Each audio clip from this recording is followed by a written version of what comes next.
All right, we are live. Okay, I guess that's my cue. Yeah, thanks, Mike. I'm very excited to introduce Dr. Holly Bridge today.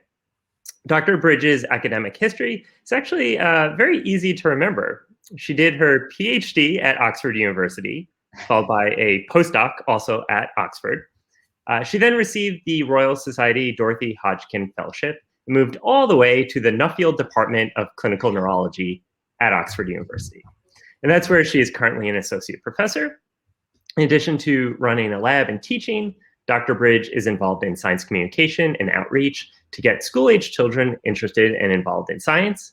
And in a recent podcast, I learned that she coaches football in her spare time. Dr. Bridge's research tackles fundamental questions in vision science on how information from the two eyes is combined to give us depth perception, on what happens if there's no light input to the visual system, and what happens to the visual system after damage to cortex.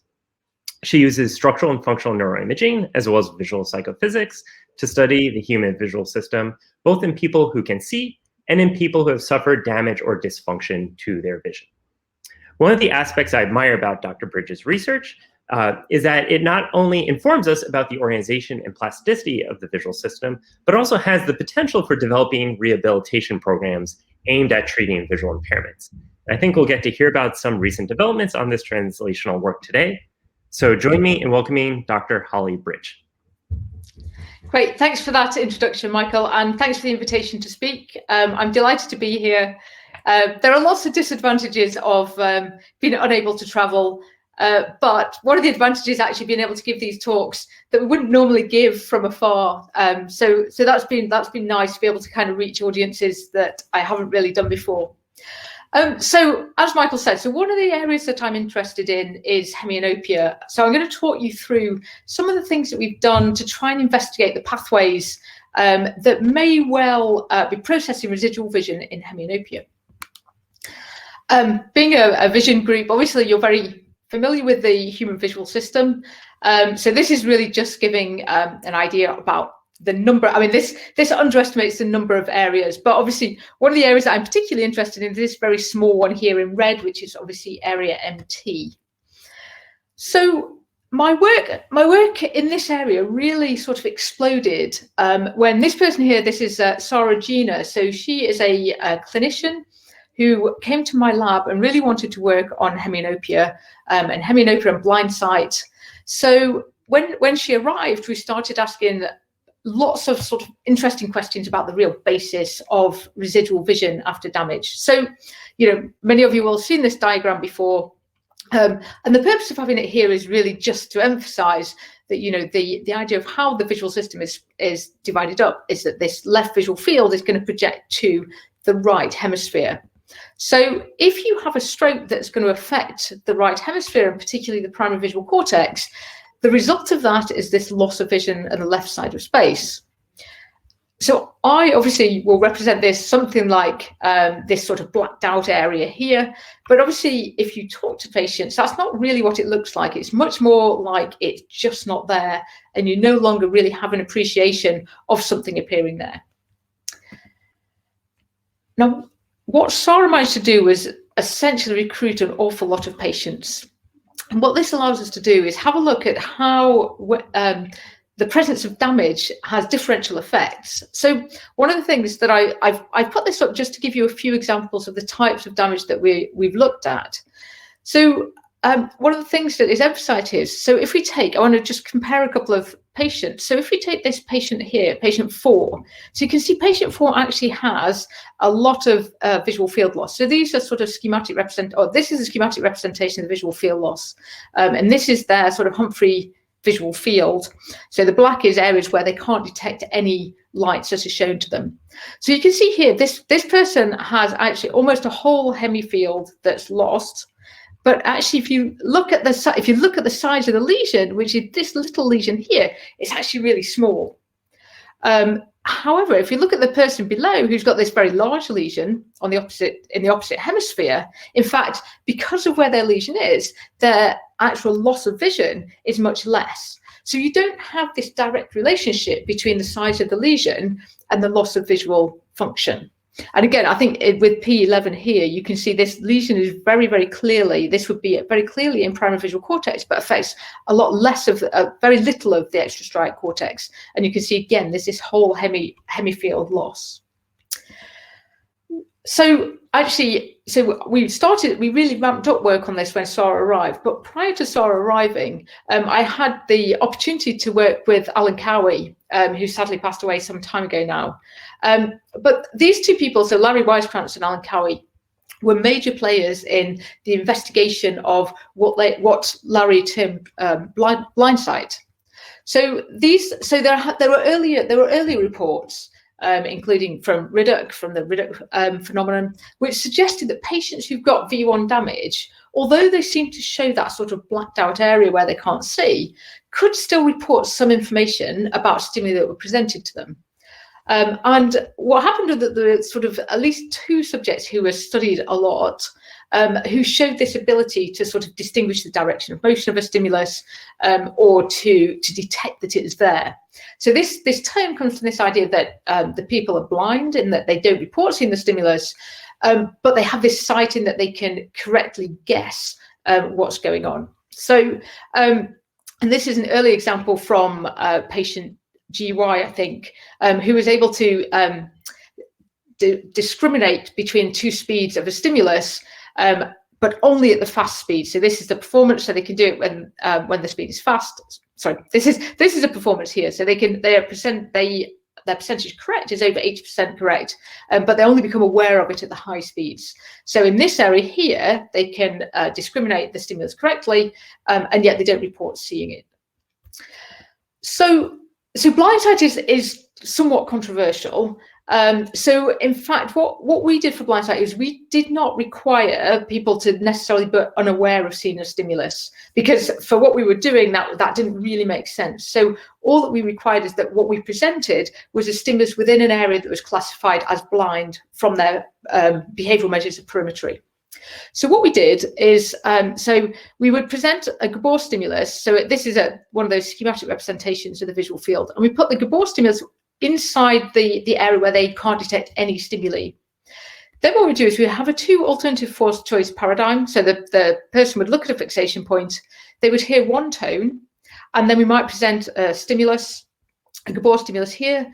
Then they present a second tone, and there will be a second interval. And the job of the participant was simply to say, did the stimulus occur in the first or the second interval?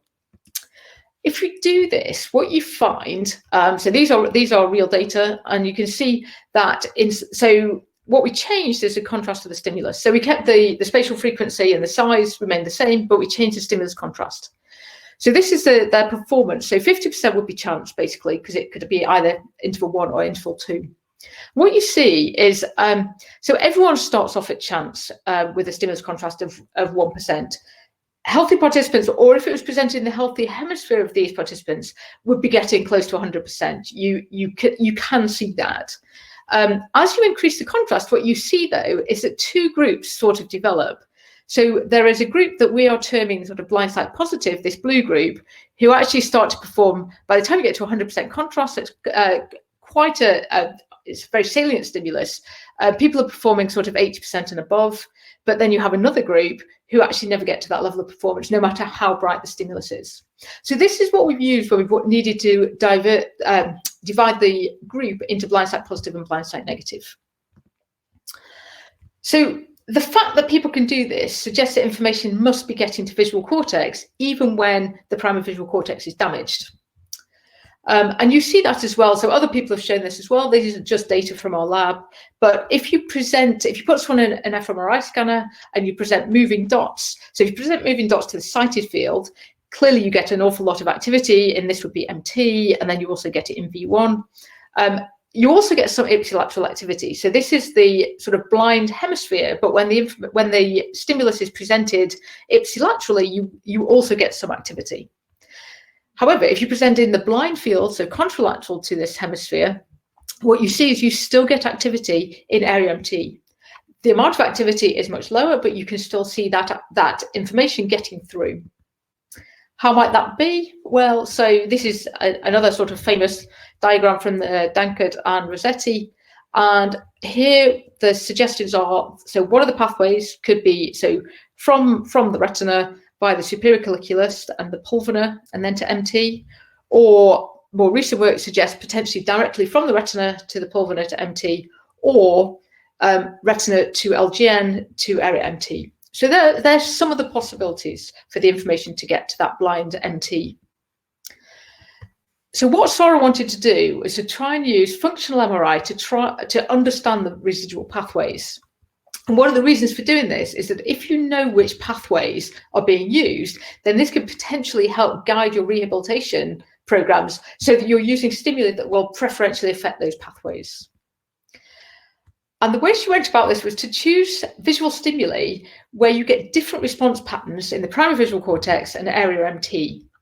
Because what we wanted to say is when you've got a lesion, so you've got no input to V1, does MT start to look like V1? Because what that would suggest is potentially MT is then getting that direct subcortical input that I've just suggested on the previous slide. The two examples that I'm going to take you through are firstly motion coherence and then contrast. So what are these responses then to motion coherence? So hopefully you've all come across a sort of motion coherence. So the idea is that if you've got a patch of randomly moving dots, at some point they could all move in random directions, and that will be essentially noise. So there's no correlation between the movement of the dots. The sort of opposite extreme is when every single dot is moving in the same direction. So we would say that in that case you've got 100% motion coherence. Now, if you ask someone to determine the direction of motion, obviously there is no signal if you're just presenting randomly moving dots. However, as you start to increase that motion coherence, what you find, unsurprisingly, is that people's performance improves. So clearly at 100% coherence, everyone can do that if they've got normal vision. So depending on how long the stimuli are presented for, people will take more, you require more coherence to be able to do this. But essentially, once you've got to around sort of 5 to 10% motion coherence, people can do this easily. But what happens though in the brain when we do this change in motion coherence? So this is a paper by Mauro Crisdelli. And what he showed, so the data are presented in a slightly interesting way, but essentially they looked at what happens to the bold signal in V1 if you, firstly, if you increase the coherence of the stimulus, and secondly, if you decrease the coherence of the stimulus. And what you can see here is that, so these upside down triangles are when you've had a coherence decrement. So that suggests that if you decrease the motion coherence of your stimulus, actually you get an increase in response. So the greater the motion coherence, the lower the response in V1. In contrast, if you increase the motion coherence, you get a decrease in V1. So basically, you get a decrease in V1 response as you increase the motion coherence. What about in MT then? So this is a very old study now, 20 years ago, by Geraint Rees. And essentially what they did here was use a sort of linear model to model which are the areas that show a linear response to increasing motion coherence. And hopefully what you can see is these arrows pointing at area MT. There's also some other areas as well, but area MT is the important one. So that suggests that MT increases its response to increasing motion coherence. And if we look at the sort of corresponding data from Mauro Crisdelli, what you can see now is when you get this coherence increment, you get an increase in the bold signal. So the MT response increases with increasing coherence. Okay, so what did we do? Well, we got our participants, so we had some healthy controls and we had our patients with hemianopia. We got them to lie in the scanner and they looked at a fixation point in the middle of the screen. And then we put these random dots in one hemisphere or the other, in one hemifield or the other. And essentially it was a block design where we changed the hemifield that the stimulus was presented, and we also changed the coherence of the moving dots within that patch of random dots. The participants did a task at fixation. They simply had to detect when the fixation cross turned red. That's because obviously we can't really do, in an ideal world, to get our maximum response in MT, we would do a task that was in the dots themselves. But because the patients can't really see one set of dots. That doesn't really help our study. Okay, so what does a bold signal look like? Well, if you look in V1, so this is from the healthy control subjects. So you can see we get a very strong bold signal. And interestingly, so the signal to noise is relatively high compared to when we have sort of the low coherence. So you can see with the response to coherence then basically it's this sort of inverted U shape where we get a peak around 50% and then we get a drop off once we get to 100%. In contrast, if you look at area MT, what you see is as you increase the contrast, you get an increase and then you get a plateau. So that's good. That's a good start because the control subjects show the expected response. So what about in the patients with hemianopia then? Well, if we look, so first of all here, so this is in a patient with hemianopia, in the patients with hemianopia, but in the intact field. So what you can see is we get a similar sort of response. And we get this plateau, but actually when we get to the highest coherence at 100%, we do get this slight drop off. In contrast, if you look in the lesioned hemifield, what you can see now is that we get, like in V1, we get this peak at 50% coherence, and then we get this big drop up to 100% coherence. It's worth noting actually, so you can see this is on a different scale to V1. But the overall activity level is lower in the lesion side than the intact side, which is not particularly surprising. And just to remind you, so this is what the healthy control subjects look like. And you can see that actually this lesioned MT does look very similar to this V1 as opposed to the healthy MT. So that's great. So what we thought we'd do then is, can we sort of reverse model this? So what we did is we took this, the control subject response in V1, and we basically made a model that we fed into our fMRI analysis. So that essentially says, show us all the areas of the brain that have this sort of response to the increase in motion coherence. And if we do that in the control subjects, not surprisingly, because this is where we generated the data from. So this is just really confirmation. This is not really a result. But if we take this model, then not surprisingly, V1 comes up. But actually, it's only really V1 that shows that pattern, as you can see. In the patients, however, the only area that comes up in them is MT in the lesioned hemisphere.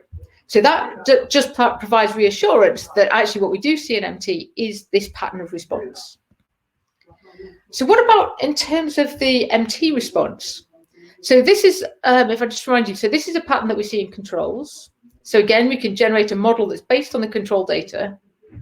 And quite reassuringly, if we look in the control subjects, the only area that shows that response is MT in the hemisphere that's contralateral to where the stimulus is presented. If we do this in the patients, actually what we see, so interestingly, if we do it in the sighted field, what you find is actually you get that pattern of response in both the sighted field and the blind field. And that's quite interesting because that shows you that provided the information come in from the healthy hemifield, it gets processed like the sighted field. However, if you put the stimulus in the blind field, you don't get that pattern of response in either hemisphere. The only place that you seem to get it is this area that's in the parietal lobe. I'm not going to talk about that later, but if anyone's got any good ideas why that might be, I'll be very happy to hear them. Okay, so that's the motion coherence. So what about contrast then? So I'm talking about contrast in terms of in Gabor patches. And these data for V1 and MT come from Roger Tutel from a long time ago, so 1995. And what you can see is, this is contrast along the x-axis and then sort of fMRI signal on the y-axis.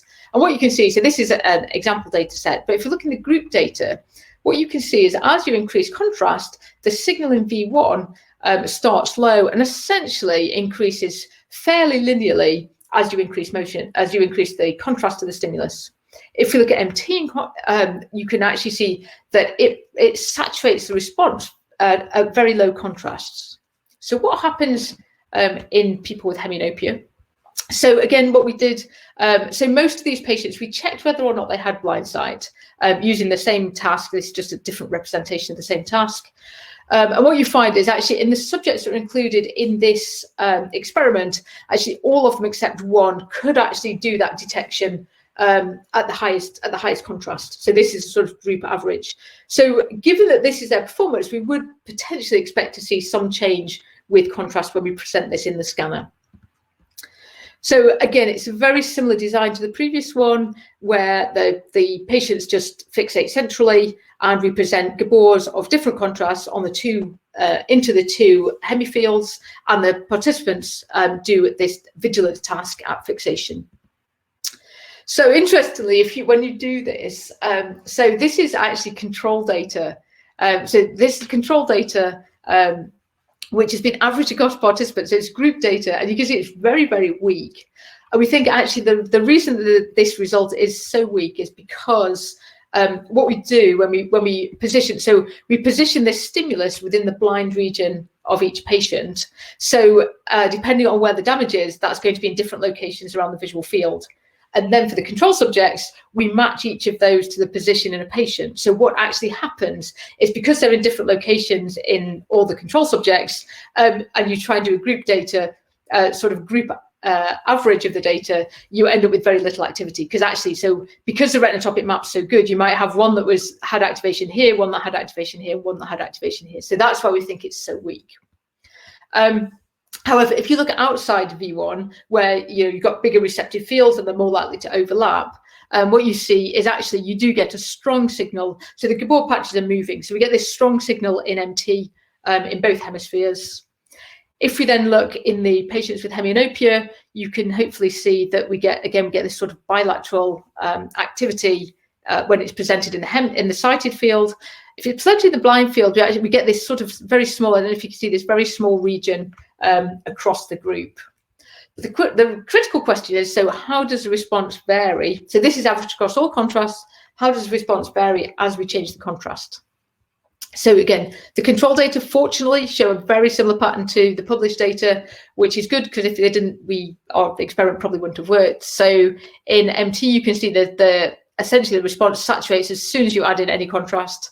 I think that's 5% contrast. There's not much at 1%. If you look in the control subjects, again, you get this sort of linear increase in response with contrast. So again, if we look in the sighted field, what you find is, so sighted V1 looks fairly normal compared to the control V1. It's a bit messier, but not that much messier. Sighted MT again looks like it's going to be similar to MT, and then it has something that looks slightly abnormal. So it's essentially somewhere in between these two, and I will come back to that later. And if I forget, you can ask me the questions. So what happens in the blind field? Well, so now obviously there's no V1 in the blind field, but if we look at MT in the blind field, what you see is actually it looks very similar to V1. So you get this increase in neural response with stimulus contrast. And if we actually do that correlation between the control V1 signal change and the blind MT signal change, you can see actually they are very well matched, and they are better matched than if we look at MT in the blind field versus MT in a healthy control subject. Okay, so to summarize what I've shown you so far in the fMRI, so the response of MT to motion coherence in the lesioned hemisphere looks very similar to the healthy V1. It's got a much reduced response rate, but the pattern of response is very similar. When we look at contrast, the response to that is also linear, and it's linear both in healthy V1 and in the lesioned MT. So in both cases, this suggests that potentially there is this direct input to MT from subcortical regions, as has been proposed, for probably since Blindside was first suggested. But as I said earlier, there is this reduction in the response level. So which anatomical pathways then might underlie these responses? So these are the ones that I showed you earlier. So potentially from the retina superior colliculus to pulvinar to MT, retina directly to pulvinar to MT, or via the LGN. So if we now look at some of the animal work that underlies concerning these pathways, so this work from Sinchich et al. Basically suggests So what they did is they retrogradely labeled cells in MT and found that there was this direct projection from the coniocellular layers of LGN directly to MT. And this projection, I mean, it's small, so it's about 10% of the size of the projection from V1 to MT, but essentially means that there is an anatomical there's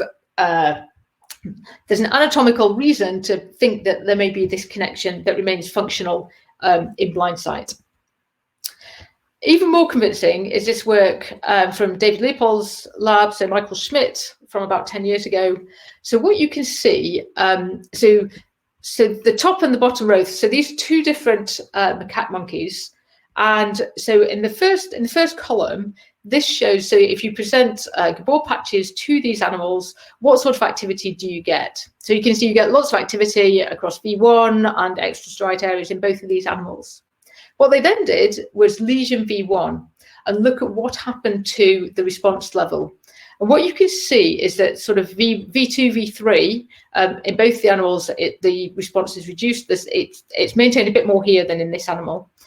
But the key point is that actually, if you look at area MT, the response there is maintained in both of these animals, even after that lesion to V1.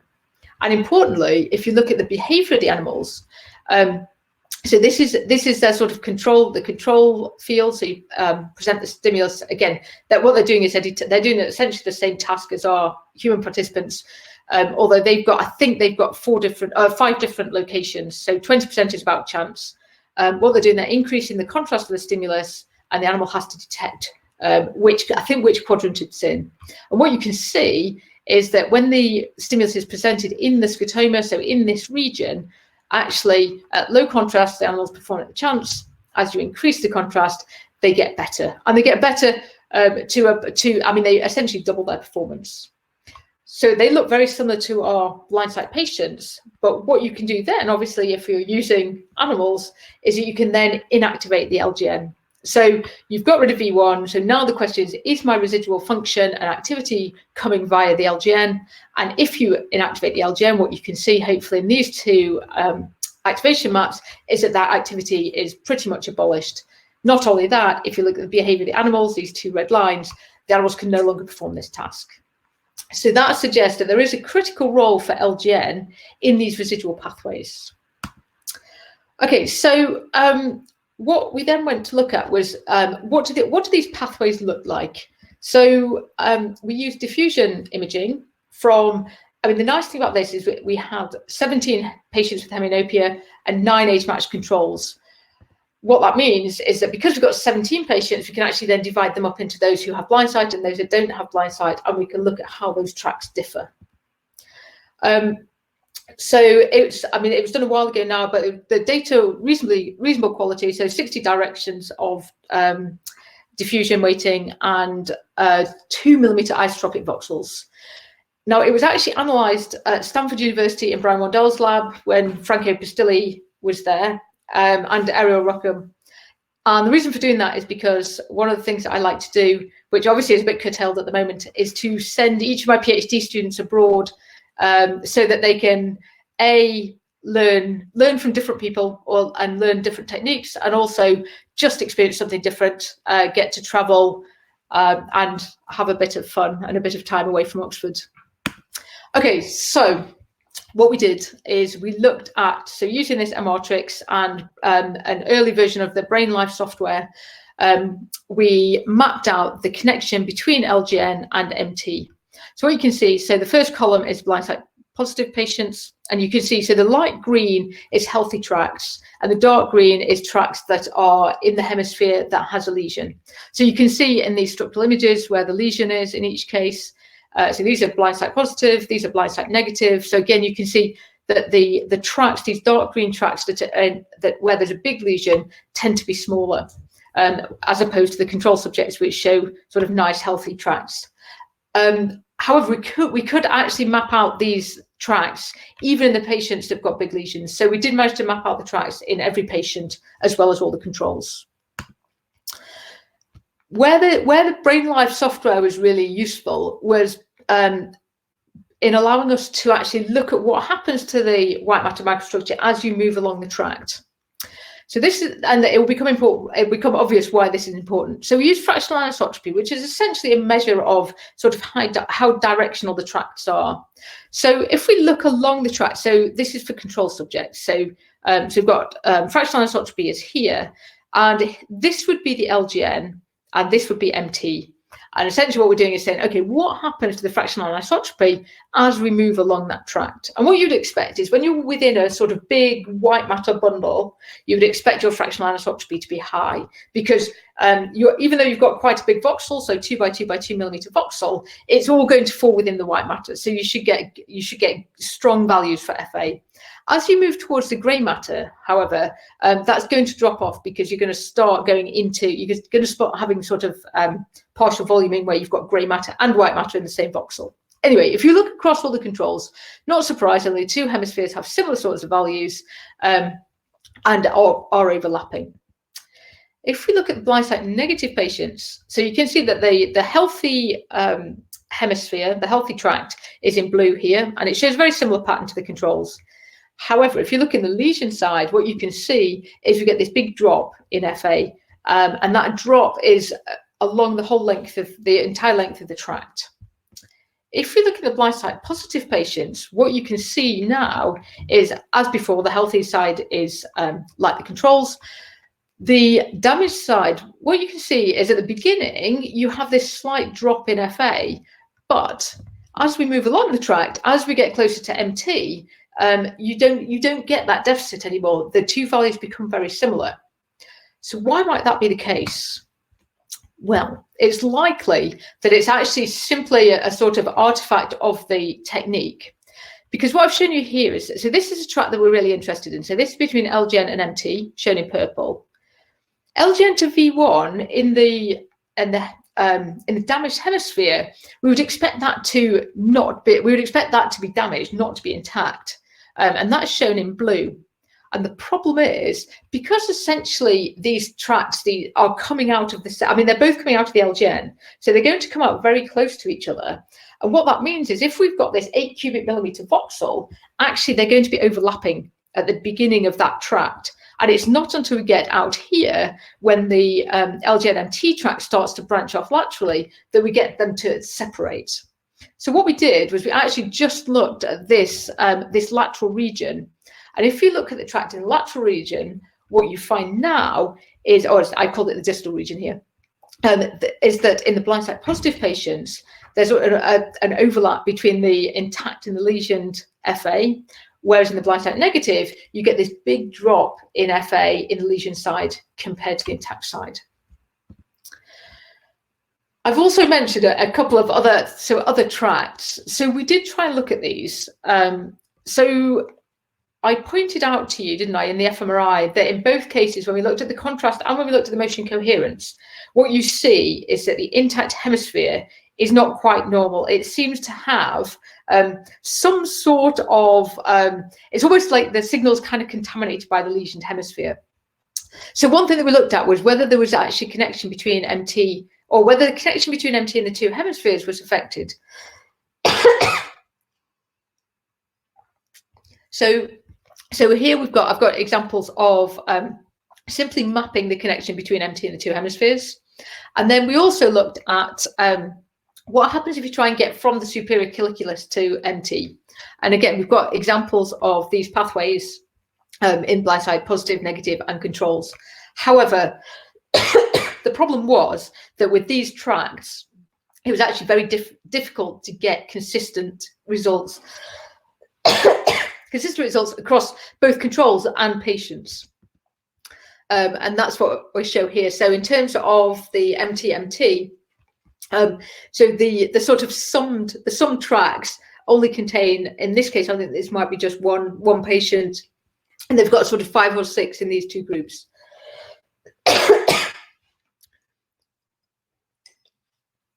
And in terms of, and it's a similar sort of story for the superior colliculus and MT, you get a little bit of, so, and again, what's interesting is at the beginning of the tract, there is much less difference now than there is at the end in this Blindside negative. So this is really still up in the air. We don't have very hard evidence for this. Okay, so I've shown you some fMRI data which suggests that we're getting this direct subcortical input to MT. The diffusion tractography also suggests that this pathway between LGN and MT may be important. So what can we do then? Can we test whether the LGN is important for Blindside performance? And is it possible to distinguish between the LGN and the pulvinar? Because I haven't really mentioned the pulvinar. And the pulvinar, so the pulvinar is likely to be important. And this is work by James Bourne. So James Bourne thinks, so there's a pathway essentially between the pulvinar and area MT. So this red pathway here, in a neonatal marmoset, they've shown that this pathway is quite a strong connection when they're neonatal, and actually the connection between LGN and V1 is weaker. So one possibility is that actually information is going along this pathway rather than from LGN to MT, which is this sort of yellow pathway. In the adult, in the normally developing adult, we think, this shows that the pathway between the pulvinar and MT actually gets weaker through development as the LGN to V1 takes over. However, we cannot rule out that the pulvinar may be underlying some of this activity. So what we did was we then looked at whether we could get a sort of, so the problem with the diffusion data is that the pulvinar and the LGN, their tracts, if we're looking for tract 2 MT, are going to be quite overlapping. So with the current resolution that we're using, it's going to be almost impossible to pull those apart. So instead what we did is we looked at sort of functional correlations. So this is an example of what we did. So we took LGN, we took a mask of LGN, and we looked at the fMRI time series, and then we did the same thing in V1, and all we've done here is just to correlate them. So are those signals correlated? And not surprisingly, that if you look, so in control subjects, you get correlation in the two hemispheres. And if we look in the healthy side for the Blindside positive, Blindside negative patients, we get a similar sort of correlation. And again, if we look, so I mentioned that I thought, there's this correlation between MT and the two hemispheres. And in fact, that remains, interestingly, so the correlation between the two hemispheres is the same in the Blindside positive patients as the controls, but it's weaker in the Blindside negative patients. So clearly not having information that gets through to your sort of damaged hemisphere affects the interconnection with the other hemisphere. But the key question is what about with the subcortical structures? So here what we've done is looked at the correlation between the LGN and MT. And hopefully what you can see is that in the controls and the Blindside positive, we get very, very similar levels of correlation. However, if you look in the Blindside negative, in the healthy hemisphere, we get the same as of the other groups.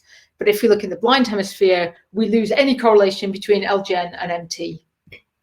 However, if we then look between the pulvinar and MT, what you can see is now we still get a pretty strong correlation in the Blindside negative patients, suggesting that you can have correlation between these two areas, but without you getting any Blindside performance. And there's similar sort of thing. So you can see with the superior colliculus, we get a similar sort of pattern. So there's no difference between these, the healthy and the damaged hemispheres for the Blindside negative, Blindside positive, or the control subjects. So that does suggest that it seems to be this connection between LGN and MT that's most important. So what we did then, so obviously in the previous result, what we've done is we've basically chosen the ROIs and said, do they correlate? What we then did is actually just take the signal from the LGN. So we've got the signal from the LGN here, and we said, okay, show us all the areas that have a similar sort of, shows a similar sort of time series. And if you do that in controls, starting from LGN, you can see you get this correlation, or you get this correlation with V1. If you do it in the Blindside positive patients, actually you don't get it in V1 because obviously that's damaged. But what you do see is this correlation with MT that you don't see so much in the controls. So that suggests you've got a sort of strengthening of this correlation, and you don't see it in the Blindside negative. If we do this with the pulvinar seed, we don't see that correlation in any of the groups. I'm going to skip over that. So basically, so I've taken you through the arguments for why this. So the fMRI data suggests we've got this subcortical input.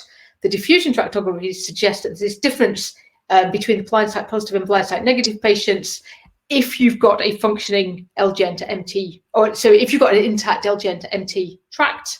And then this co-activation appears to be increased in Blindside positive patients, but only between LGN and MT. The pulvinar doesn't appear to show this sort of functional connectivity. So the last few minutes, I've probably got another 5 minutes or so. So the question is, so can we strengthen these pathways through learning to improve the visual performance? Essentially, does visual rehabilitation work? So as I'm sure you're all aware, it's not available as a standard treatment. So we have lots of people with hemianopia who don't really have many tools to help them with their rehabilitation. So there is early studies had this kind of contamination by eye movements. Although more recently, there are protocols that have been developed that are better for that. And one thing that we did a few years ago was work with Arash Sarai from Aberdeen and look at what the neural changes are if you do one of these therapies, so which is now owned by Nova Vision. So our participants trained at home using sort of chin rest and a Gabor patch 5 days a week, 20 minutes a day. And basically all they had to do was detect whether or not the stimulus was present. These are the results, which are slightly hard to follow. But essentially, if you've got this red going down, that means that the contrast of the stimulus that they're doing the task on is decreasing. And that's good because that means they're doing well. So the better they do, the harder the task gets. So these two are doing very well. These two are not doing particularly well. This one improves a little bit. This one doesn't really improve at all. Okay, so before and after, that's 3 months of training. So the first task is simply that one that I showed you at the beginning, and it's so that, again, this is very similar to the training task. So I wouldn't put too much weight on it, but if this doesn't improve, then you've got trouble because this is the one you're most likely to improve. And they do improve. So basically, if you look at the percentage correct on that contrast detection task before and after, you get a significant increase in performance. And you can see, so I've got two graphs here. So this one includes all the participants. This one actually takes out these two who actually were performing at ceiling at 100% contrast. So if you take those two out, what you see is there's not much improvement at low contrast, but people do get better at these high contrasts. It also improves, so these are motion stimuli, and actually what you can see is we do also get an improvement in the detection of moving dots and the discrimination of, so this discrimination of moving dot, direction of dot, and this discrimination of speed. So there are some kind of carryover effects. This is structural data. So actually, before and after, so we expected obviously to find some changes in the visual system, but what we actually found is structural changes in the hippocampus on the side that was trained. So these have all been changed so that this is the trained side, and you see this increase in grey matter volume in the hippocampus. In addition, you also see an increase. So when we showed moving dots to people before and after, what you find is that after training, you get this increase in response in MT. And if we look in within the ROI for MT, these are the ROIs that we use. It's a small ROI. What you see is you get this increase in response from pre, where there was very little response, up to the post, where we get, actually, in most participants, they actually improve. In the sighted field, you get very little change. Okay, so what about then, so can we link those two together? Well, so the only thing that correlates is, in fact, looking at the pre-training bold signal. So essentially, the higher your bold signal is when you start, the better your improvement, which potentially is not surprising because that means that there is at least information getting through to MT. The other thing that affects you quite considerably is actually the size of your lesion. So the bigger your lesion, not surprisingly, the less you improve in tasks such as motion discrimination, and the less change you get in the bold signal. Okay, so I just whizzed through that last bit, but I am happy to take questions on that, but I wanted to leave enough time for questions. So to sort of sum everything up, I think it's very important to understand the underlying neural responses and pathways that we have after you've had damage to the visual system. And the data suggests that LGN to MT could well underlie some of these residual visual abilities. What we don't have is much knowledge about sort of what sort of rehabilitation occurs and what the real life impact is of any rehabilitation that people do. And actually, whether we can use the knowledge of these intact pathways to drive specific training programs. So this is this idea of sort of personalized medicine, where, you know, if the damage is if you've got damage to MT, we probably shouldn't be training you for 6 months on a motion discrimination task, because that's probably not going to end well. And at that point, I'm going to say thank you very much for listening to me. So Sarah, just to say some thank yous. So Sarah, Gina did a lot of the work in here, and then other people contributed different aspects of it along the way, and we've been generously supported by the Wellcome Trust and the Royal Society. So thank you very much for listening.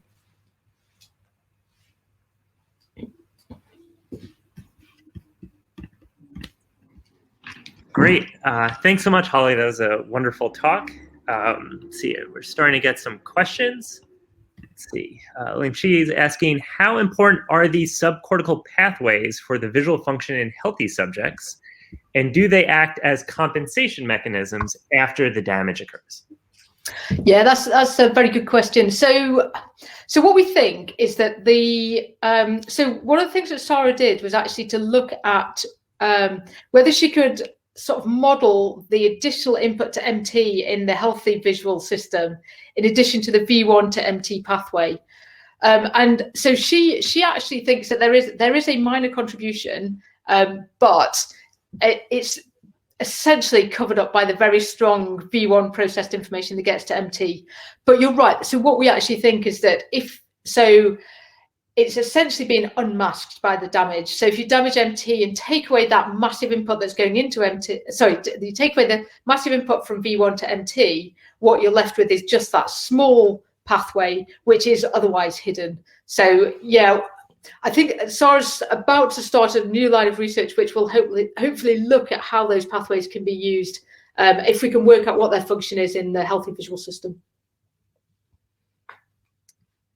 I have a question. You showed in the hemianopia patients, HMT becomes more V1-like.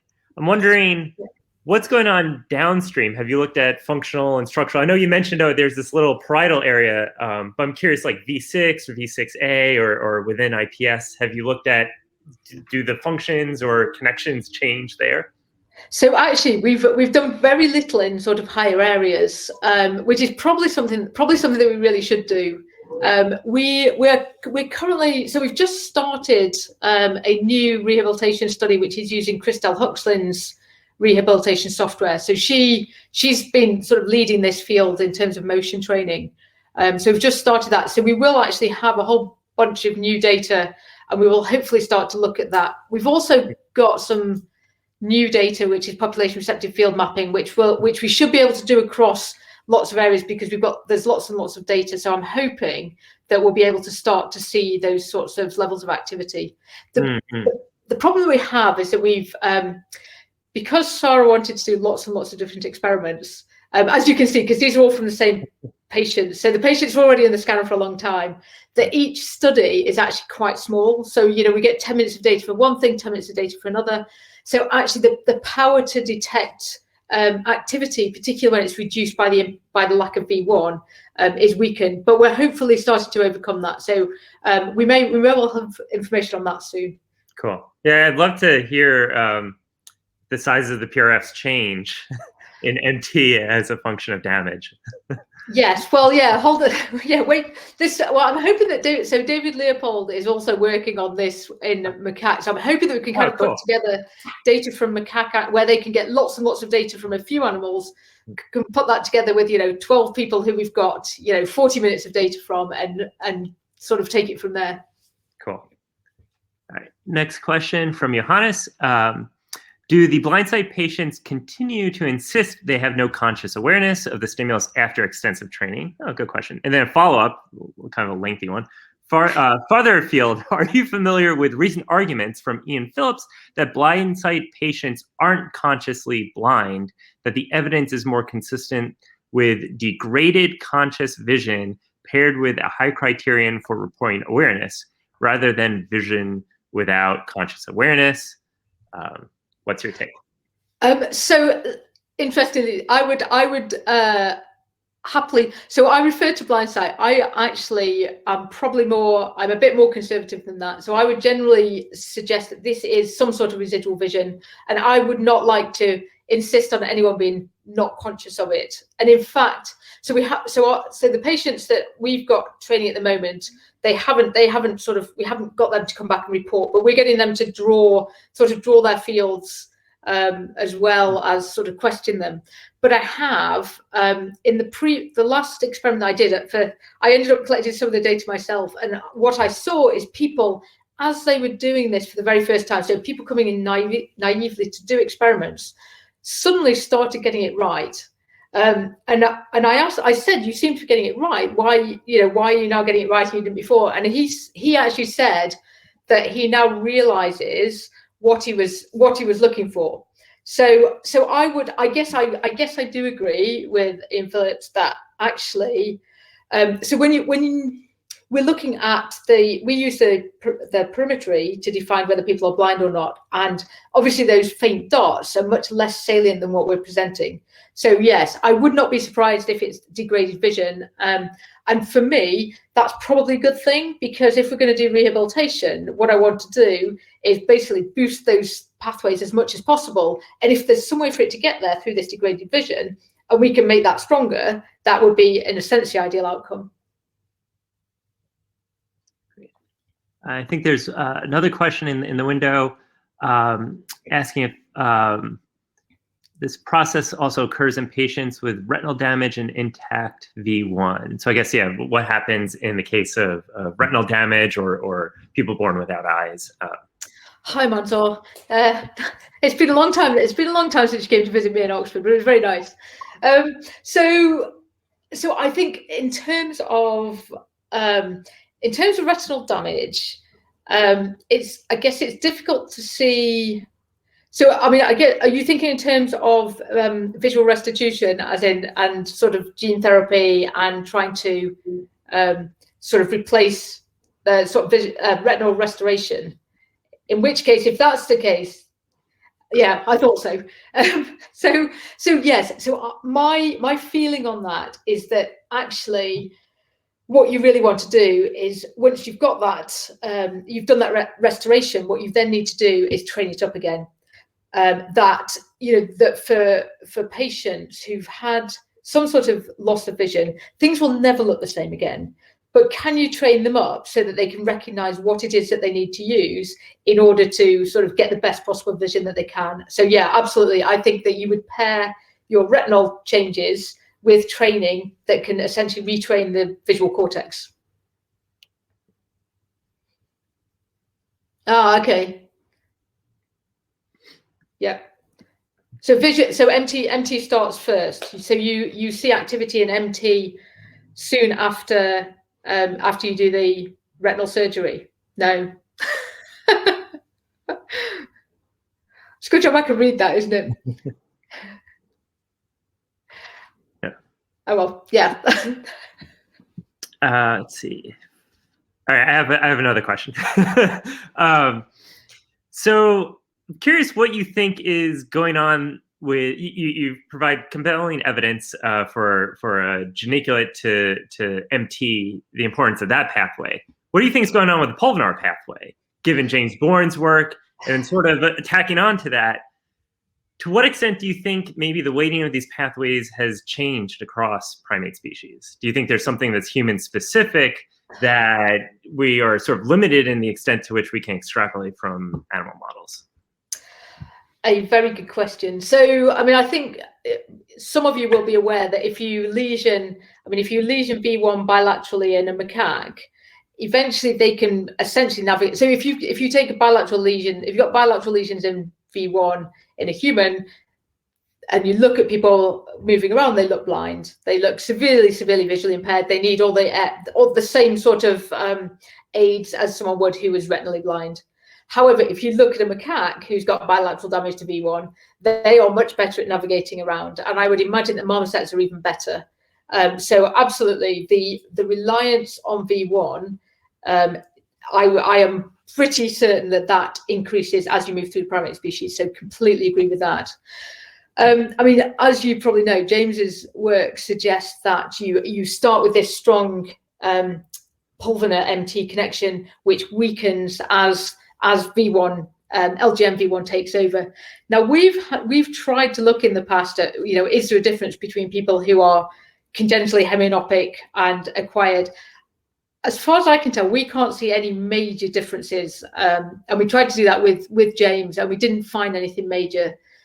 That doesn't necessarily mean it's not there, but it may well be that things have changed from the marmoset to the human, which of course we know they have. Right. And I guess the pulvinar is quite heterogeneous in its connectivity. It's in normally sighted individuals, it's connected with all visual cortex. So to what extent could that also be? It's extra difficult in humans with our current non-invasive techniques to really isolate that NT specific connection. Absolutely. I mean, in my other area of work, so in the people with anophthalmia, I think that probably the pulvinar there is the one that is more easily taken over by other senses because it is more multimodal and becomes part of a new pathway.